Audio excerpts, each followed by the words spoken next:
ராமநாதபுரத்தில் வழிவிடு முருகன் கோவிலில் பக்தர்கள் தீப்பந்தத்துடன் கூடிய சிலம்பத்தை சுற்றி மிரட்டிய காட்சிகள்தான் இவை. முருகன் கோவிலில் பங்குனி உத்திர பெருவிழாவின் 9வது நாளில் 200க்கும் மேற்பட்டோர் சிலம்பம், வேல்கம்பு உள்ளிட்டவற்றை சுற்றி அசத்தினர். இதில் வயது ஒரு தடையில்லை என்பதை உணர்த்தக்கூடிய விதமாக 4 வயது சிறுவர்கள் முதல் 70 வயது முதியவர் வரை பங்கேற்றனர்.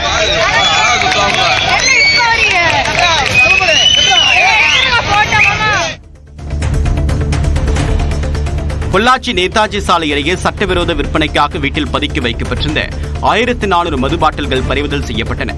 மகாவீரர் ஜெயந்தி விடுமுறையை பயன்படுத்தி கள்ளச்சந்தையில் மது விற்பனை செய்யப்படுவதாக கிடைத்த தகவலின் அடிப்படையில் ஒரு வீட்டில் காவல்துறையினர் மேற்கொண்ட சோதனையில் பெட்டி பெட்டியாக மது பாட்டில்கள் சிக்கின. வீட்டில் இருந்தவர்கள் தப்பி ஓடிய நிலையில் மது பாட்டில்கள் காவல் நிலையத்தில் ஒப்படைக்கப்பட்டது. கொடைக்கானல் பூம்பாறை மலை கிராமத்தில் குழந்தை வேலப்பர் கோவில் விழாவை ஒட்டி உழவு மாடுகளை பயன்படுத்தி மஞ்சு விரட்டு போட்டி நடத்தப்பட்டது. மந்தை பொதியில் காளைகளுக்கு ஈடாக இளைஞர்கள், விவசாயிகள் ஓடிய மகிழ்ச்சியை வெளிப்படுத்தினர். 100க்கும் மேற்பட்ட காளைகள் சீறி பாய்ந்ததை பொதுமக்கள் கண்டுகளித்தனர்.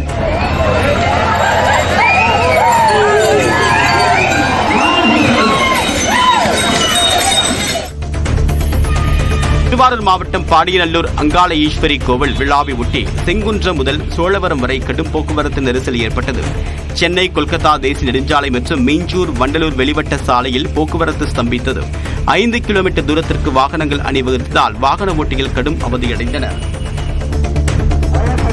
மதுரை மாவட்டம் எழுமலை அருகே கோயில் திருவிழாவையொட்டி நடைபெற்ற ஜல்லிக்கட்டு போட்டியில் 700க்கும் மேற்பட்ட காளைகள் சீறி பாய்ந்தன. பாப்பிநாயக்கன்பட்டி காளியம்மன் கோயிலின் பங்குனி திருவிழாவை முன்னிட்டு நடைபெற்ற ஜல்லிக்கட்டு போட்டியில் மதுரை, தேனி, விருதுநகர், திண்டுக்கல், சிவகங்கை உள்ளிட்ட பல்வேறு மாவட்டங்களிலிருந்து 750 காளைகளும் 420 மாடுபிடி வீரர்களும் பங்கேற்றனர். இதில் மாடுபிடி வீரர்கள், மாட்டின் உரிமையாளர்கள், பார்வையாளர்கள் என 30க்கும் மேற்பட்டோர் காயமடைந்தனர். நாகை மாவட்டம் கீழ்வேலூர் கூட்டு குடிநீர் திட்ட குழாயில் கசிவு ஏற்பட்டு தினமும் பல்லாயிரக்கணக்கான லிட்டர் தண்ணீர் வீணாகி வருவதாக பொதுமக்கள் புகார் தெரிவித்துள்ளனர். கீழ்வேலூர் கூட்டு குடிநீர் திட்டத்தின் கீழ் இரும்பிலான ராட்சத குழாய் மூலம் தண்ணீர் எடுத்துச் செல்லப்படுகிறது. இந்த நிலையில் சாட்டியக்குடி செல்லும் பிரதான சாலையான சந்திரநதி வாய்க்கால் வழியாக ராட்சத குழாயில் ஏற்பட்ட கசிவின் காரணமாக குடிநீர் வீணாகி வாய்க்காலில் செல்கிறது.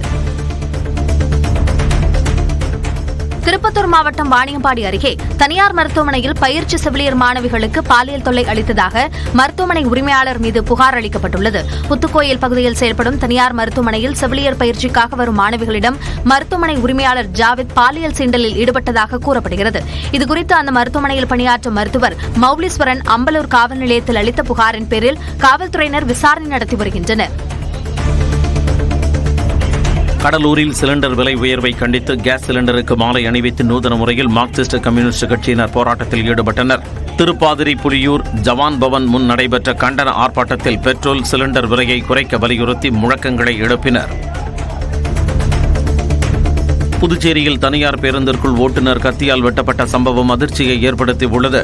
செல்லிப்பட்டையைச் சேர்ந்த தனியார் பேருந்து ஓட்டுநரான முத்துக்குமாருக்கும் சூரப்பட்டைச் சேர்ந்த சங்கர் முருகனுக்கும் பணம் கொடுக்கல் வாங்கல் தகராறு இருந்ததாக கூறப்படுகிறது. இந்நிலையில் முத்துக்குமாரை சங்கர் முருகன் கத்தியால் அவரது தலையில் வெட்டியுள்ளார். இச்சம்பவத்தின் சிசிடிவி காட்சிகள் தற்போது வெளியாகி பரபரப்பை ஏற்படுத்தியுள்ளன.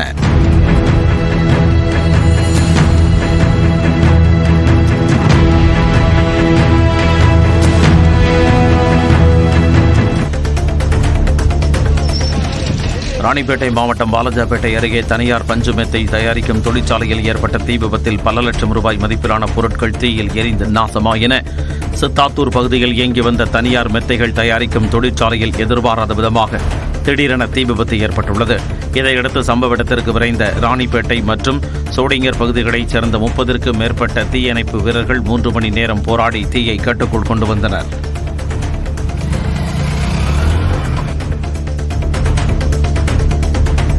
விழுப்புரம் மாவட்டம் திண்டிவனம் அருகே சாலையோரம் இருந்த பழமையான புளிய மரத்தின் கிளை முறிந்து சாலையில் விழுந்ததால் போக்குவரத்து பாதிப்பு ஏற்பட்டது. கோவிந்தபுரம் அருகே சாலையோரம் வளர்ந்திருந்த மரத்தின் பெரிய அளவிலான பக்கவாட்டு கிளையானது திடீரென முறிந்து சாலையின் நடுவே விழுந்தது. இதன் காரணமாக திண்டிவனம் வந்தவாசி சாலையில் 1 மணி நேரம் போக்குவரத்து பாதிப்பு ஏற்பட்டது.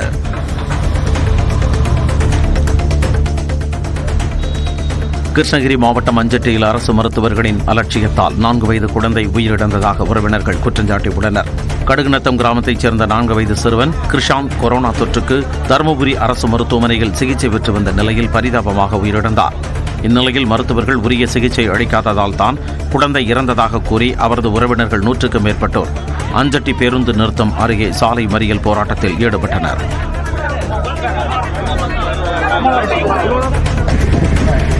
தூத்துக்குடி பத்திரகாளியம்மன் கோயில் தெருவில் வீட்டின் மீது ஷெட் அமைக்கும் பணியின் போது மின்சாரம் பாய்ந்து ஒருவர் உயிரிழந்தார்.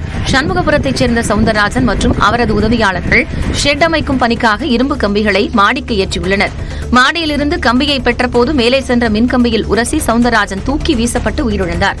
படுகாயமடைந்த 13 வயது சிறுவனுக்கு தூத்துக்குடி அரசு மருத்துவமனையில் சிகிச்சை அளிக்கப்பட்டு வருகிறது. மகாவீர் ஜெயந்தி தினத்தன்று கொடைக்கானல் பேருந்து நிலையம் அருகே தனியார் பாரிலிருந்து மது பாட்டில்கள் பெட்டி பெட்டியாக விற்பனைக்கு கொண்டு செல்லப்பட்ட காட்சிகள் வெளியாகியுள்ளன. டாஸ்மாக் கடையின் அருகே உள்ள பாரிலிருந்து சில்லறை விற்பனைக்காக கொண்டு செல்லப்பட்டதாக கூறப்படுகிறது. இதுகுறித்து கலால் துறை விசாரித்து நடவடிக்கை எடுக்க வேண்டும் என சமூக ஆர்வலர்கள் வலியுறுத்தியுள்ளனர்.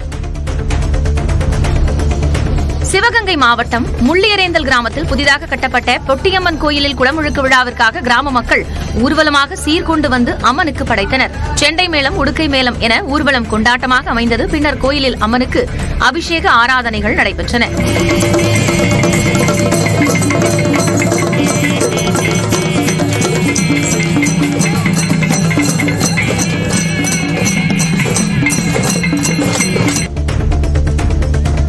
ராஜஸ்தான் மாநிலம் அஜ்மீரில் எரிவாயு சிலிண்டர் விலை உயர்வுக்கு எதிர்ப்பு தெரிவித்து காங்கிரஸ் மாணவர் அமைப்பினர் போராட்டத்தில் ஈடுபட்டனர். விறகுகள், சிலிண்டர்களுடன் திரண்ட அவர்கள் மத்திய பாஜக அரசுக்கு எதிராக முழக்கங்களை எழுப்பினர். பின்னர் கொண்டு வந்த சிலிண்டர்களை ஏரியில் வீசினர்.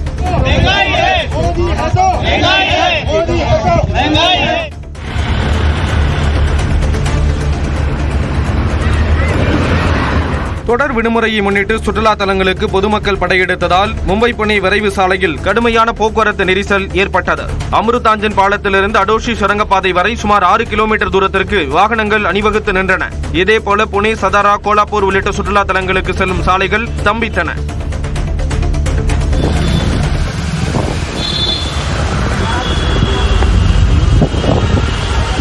உத்தரப்பிரதேச மாநிலம் காசியாபாத்தில் புழுதிக்காற்று வீசியதால் வாகன ஓட்டிகளும் பொதுமக்களும் அவதியடைந்தனர். கடந்த சில நாட்களாக வெயில் வாட்டி வந்த நிலையில் வானிலை திடீரென மாறியது. காற்று வேகமாக வீசியதில் புழுதி பறந்ததால் சாலையில் பயணிக்க முடியாமல் வாகன ஓட்டிகள் சிரமம் அடைந்தனர்.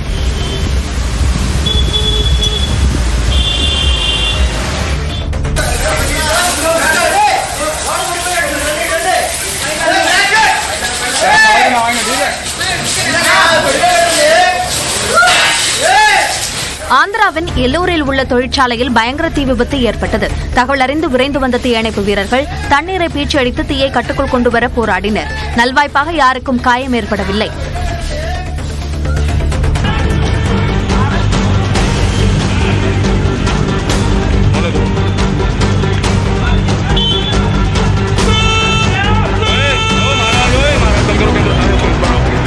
உத்தரப்பிரதேச மாநிலம் சம்பல் பகுதியில் கார் உரிமையாளரை காய்கறி வியாபாரி புரட்டி எடுத்த காட்சி இது.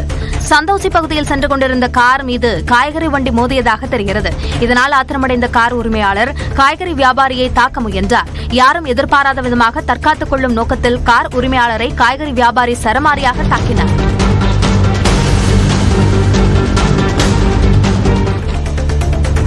பீகார் முதலமைச்சர் நிதிஷ்குமாரை துணை பிரதமராக்க வேண்டும் என பாஜக மூத்த தலைவரும் முன்னாள் மத்திய அமைச்சருமான அஸ்வினி குமார் சௌபே தெரிவித்துள்ளார். இதுகுறித்து கருத்து தெரிவித்த அவர், தேசிய ஜனநாயக கூட்டணியில் நிதிஷின் பங்கு மகத்தானது என்றும் கூட்டணியின் நங்கூரமாக இருந்து பிரதமர் மோடியின் கரங்களை அவர் வலுப்படுத்தி இருப்பதாக அஸ்வினி குமார் கூறியுள்ளார். மேலும் இது தனது தனிப்பட்ட கருத்து என்றும் அவர் குறிப்பிட்டுள்ளார்.